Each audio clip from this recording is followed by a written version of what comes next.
But as you've studied history, and I know this is something you love, is just looking at historical movements, trying to understand how you create change. I mean, what are the ways change happens in your estimation now, if it's not taking to the streets? Yeah, I mean, I think one of the core messages that I'm trying to get across is I'm not saying don't protest. I think what I'm trying to say is we need to reconceive what protest is.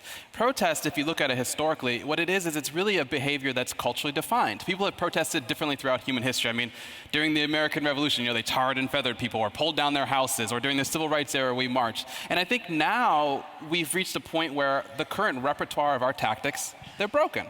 And the reason why they're broken, if you kind of look at why they're broken, is because the story underlying why we protest is false. And that basic story has something to do with that it's kind of a mystical, magical thinking. It has something to do with if you can get large numbers of people in the streets, they manifest some sort of greater power over their democracy, which makes perfect sense in a certain way, because if you can get so many people into the streets saying something, of course their leaders should have to listen to them.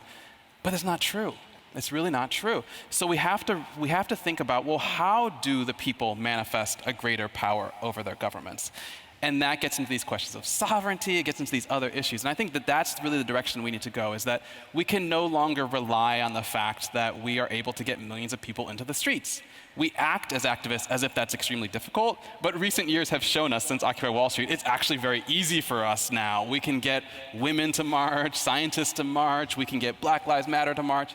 We have to kind of go differently, a little bit deeper. I think the path forward is very hard, but I think that it's going to be fundamentally more rewarding.